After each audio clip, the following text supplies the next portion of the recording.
precipice of a disaster. Experts warn a new wave of coronavirus is coming. The alarming prediction that the death toll could be 200,000 by September.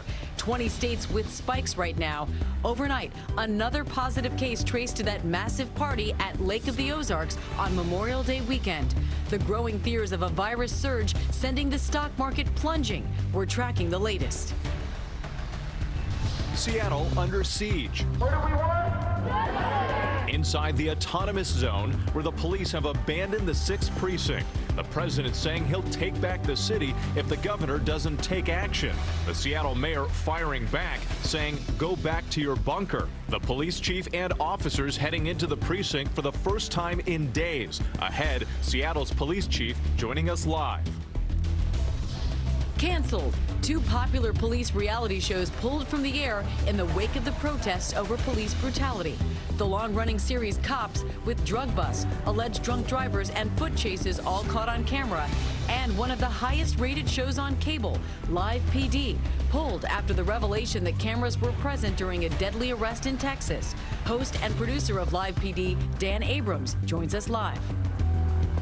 GMA exclusive. Could this germ-zapping robot be the key to killing the COVID virus in your hotel room, your supermarket, and even subways and buses? The breakthrough technology and the concerns about using it. New this morning, the brand new Bachelor about to be revealed right in the wake of vocal criticism from both fans and former stars over the show's lack of diversity. And I was hoping when I came on to be a trailblazer for that, but in the last 3 years, there really haven't been changes made. Only one black lead in 40 seasons and 18 years of the franchise. How the show is addressing all the criticism head on this morning. Live in Times Square, this is Good Morning America. And good Friday morning, America. I am here with TJ and Whit this morning. Hey, good morning. Great to be here both on this Friday. We always have busy mornings, it seems. Another busy news morning, but we have some alarming headlines. Coronavirus related this time.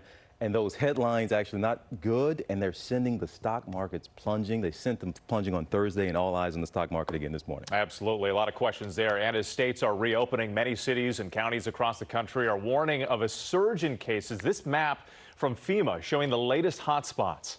And then some hospitals seeing a jump in patients. One of those states seeing a spike is Florida. And Victor Oquendo joins us now from Miami Beach with more on that. Good morning, Victor. Good morning, Amy. This will be the first weekend that Miami's beaches have been open in months. Casinos are set to reopen today, but this all comes as Florida sees its biggest jump in cases since the pandemic began. One expert calling the numbers devastating. This morning, states across the country are pushing ahead with reopening plans, even as experts warn a new wave in the pandemic is coming. One Harvard doctor says the death toll in the U.S. could surpass the 200,000 mark by September. If we don't act, the future is very grim. There will be a lot of people who are going to get very, very sick. Many people will die. Florida is among the 20 states seeing an increase in cases.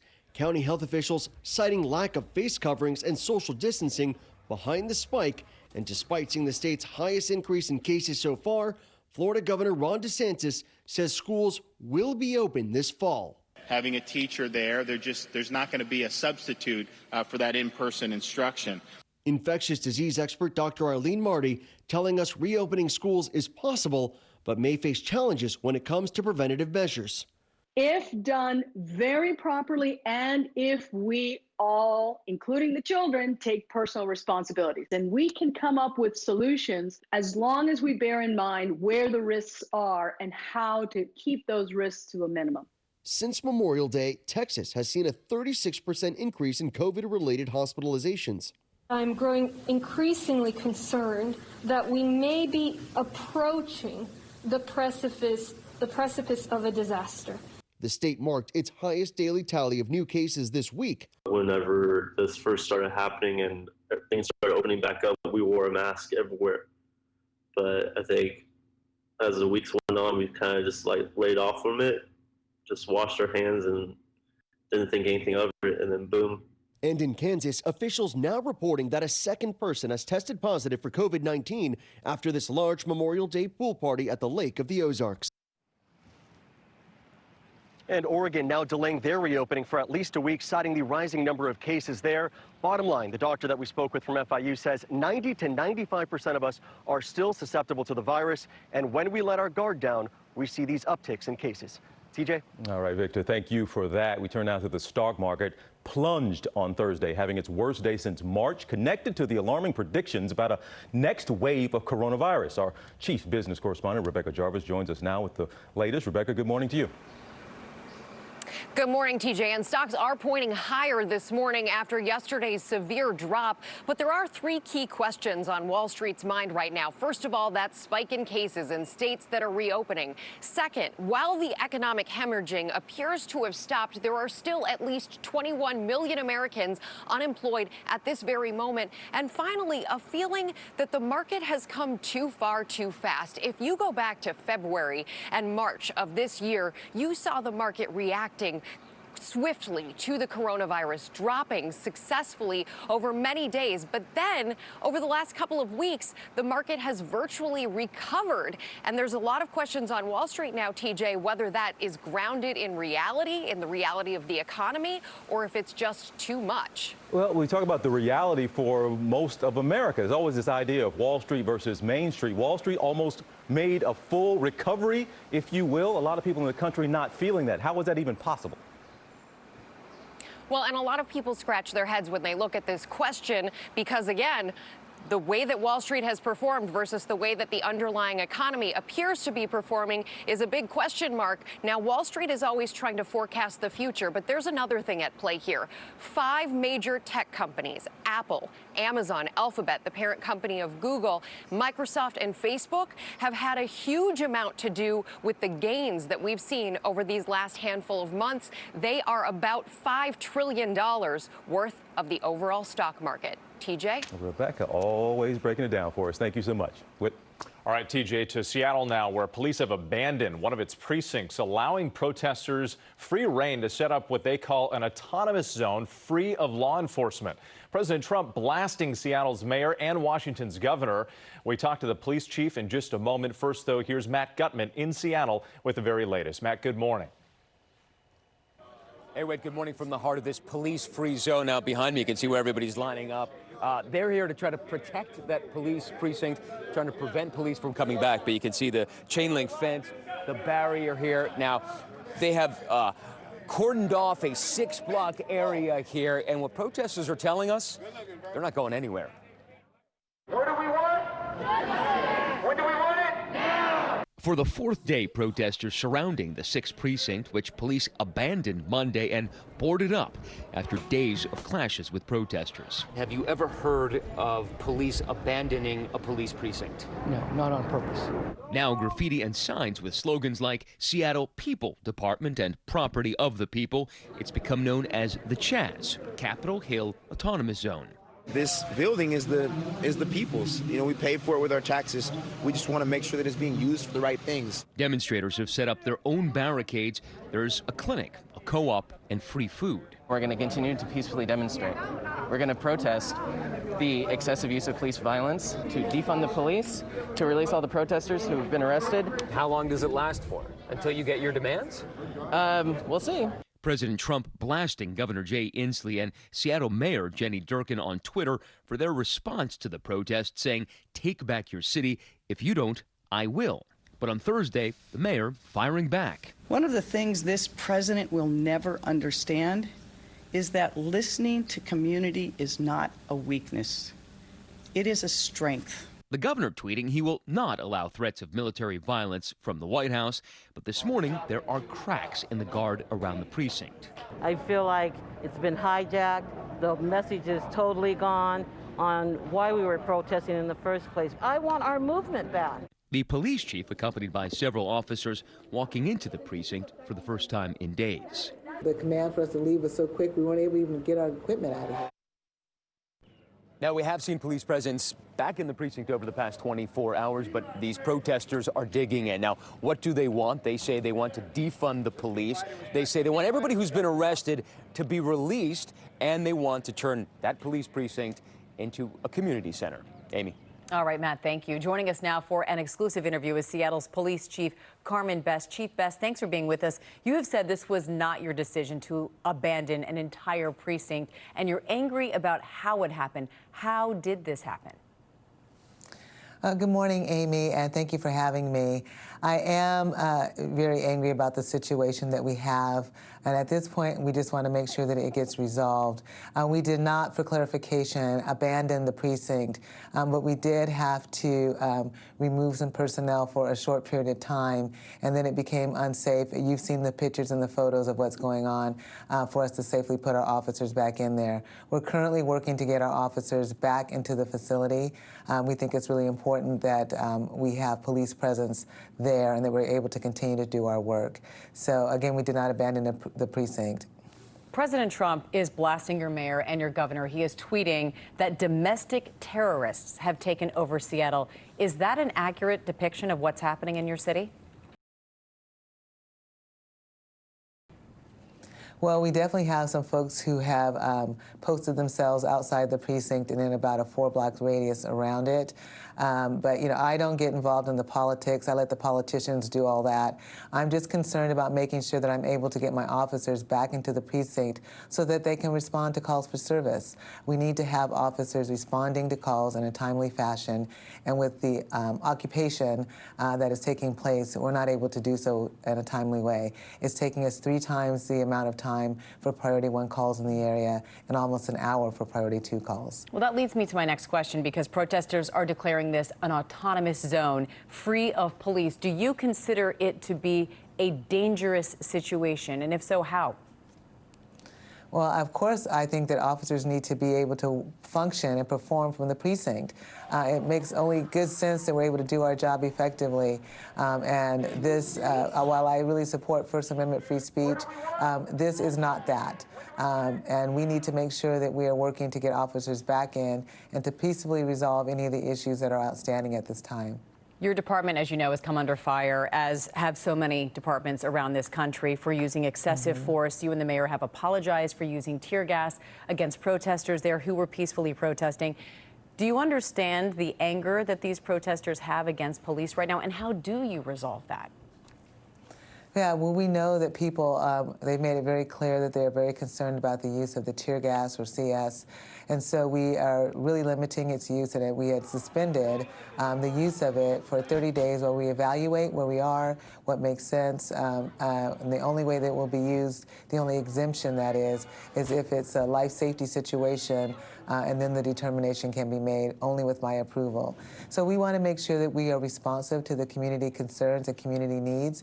And so it's really important that we're listening and that we're having a dialogue and we're figuring out what we can do to both keep people safe, but also make sure we incorporate the community expectations and modulate our response and make sure that it's reasonable and necessary and proportionate to what we're addressing. All right, Chief Carmen Best, we appreciate your time this morning. Thank you for being with us. Great. Thank you for having me. TJ? All right, Robella, let's turn now to new developments in the Breonna Taylor killing, the 26-year-old healthcare worker who was shot to death during a police raid of her home in March. The mayor of Louisville saying he will now sign a law that bears her name, quote, as soon as it hits my desk.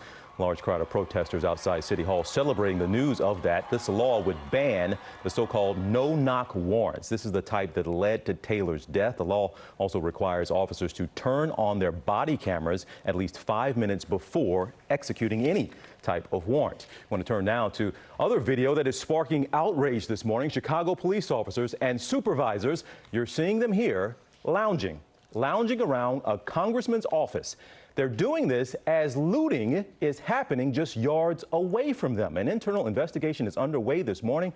Our Stephanie Ramos joins us now with the latest. Good morning to you, Stephanie, and this does not look good. Not at all, TJ. This new surveillance video shows more than a dozen Chicago police officers resting inside that campaign office for Congressman Bobby Rush earlier this month during the height of violent clashes. In the video, you see officers and supervisors relaxing, even lying down, while a nearby shopping plaza was reportedly being looted. Now, according to officials, the officers initially responded to a burglar alarm at the office and then remained on site for up to 5 hours. numerous police union leaders telling our Chicago station WLS that the officers were asked to protect the office by Rush's staffers and that the officers were told to make themselves at home. But Rush's office says that is not true. Rush taking the video straight to the mayor. She's calling the officers' actions an embarrassment. Chicago police have now opened an internal investigation into that incident. Whit? All right, Stephanie, thanks so much. We turn now to Washington, and the chairman of the Joint Chiefs of Staff, the nation's top military official, General Mark Milley, publicly apologizing for appearing with President Trump at that photo op near the White House after peaceful protesters were forcibly cleared from the area. Here's what he had to say. Listen. I should not have been there. My presence in that moment and in that environment created a perception of the military involved in domestic politics. As a commissioned, uniformed officer, it was a mistake that I have learned from, and I sincerely hope we all can learn from it. You heard Milley there calling it a mistake. Let's bring in senior congressional correspondent Mary Bruce with more on the reaction to the general's apology. Mary, good morning.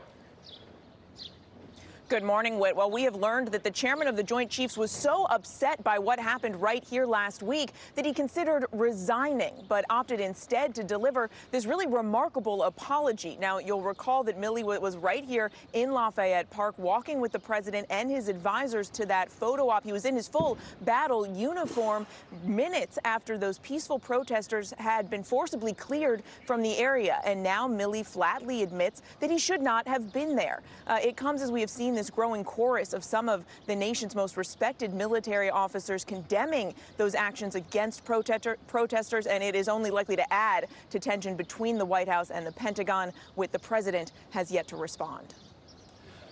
And Mary, we know that the president is also eager to get back on the campaign trail. He's planning to hold a rally next week in Tulsa, but we're also learning that people who attend must first sign off on a liability waiver acknowledging the, quote, inherent risk of exposure to COVID-19. What's this about? Yeah, wait, this is the first time I've ever seen a campaign rally that requires a medical legal waiver. If you look at the fine print when attendees sign up, they have to acknowledge that there is an inherent risk to exposure to COVID-19 and agree not to hold the campaign liable. They have to agree essentially not to sue. Now, the campaign says that there will be safety precautions in place, but they have yet to outline any specifics or put forth any social guidancing guidelines for what could be a massive campaign rally. Whit. Yep, they're saying you can attend, but you can't sue. Mary Bruce for us. Thank you so much. We appreciate it. We are following a lot of other headlines this morning. A top cable TV show, Live PD, canceled because critics say it glorified police violence. Dan Abrams, host of the top-rated Live PD, joins us live. And then a GMA exclusive. Could this germ-zapping robot be the key to killing the COVID virus in your hotel rooms, subways, and buses? But first, to Ginger, there is some flash flooding on the way, Ginger. Yeah, 4.6 inches of rain in just 1 hour. That's what they had in Durham, North Carolina. Parts of the triangle had close to a half foot, and this front is going to sag to the south. And so coastal South Carolina down through parts of Georgia under some sort of flood watch right now. This is going to go through early weekend, even far northeastern Florida. Watch for some of these totals this weekend to be somewhere between 3 and 5 inches, and it can happen in an hour, as we've seen. That's going to try to bubble back north. Let's get to the weekend forecast now, sponsored by Caesars Rewards. Things have been a little quiet around here. We've missed the fun, we've missed the excitement, we've missed the entertainment, we've missed the nightlife, but most of all, we've missed you. We're getting ready. Caesars Rewards. We can't wait to welcome you back. Weather-wise, 86 degrees, it's going to be warm, but low humidity today, just a gorgeous day. Even the evening is going to be nice. Our weekend not looking as wet. Certainly for Sunday, we'll have mostly sunny skies early in the day on Saturday, partly sunny late, the high 80 degrees, still low humidity. Sunday, some showers coming in late, the high 75. And then another weather maker comes in for the early part of next week. Temperatures in the mid to upper 70s with cloud cover. And we will be right back on this Friday. Stay with us. Did you know Prilosec OTC can stop frequent heartburn before it begins? Heartburn happens when stomach acid refluxes into the esophagus. Prilosec OTC uses a unique delayed release formula that helps it pass through the tough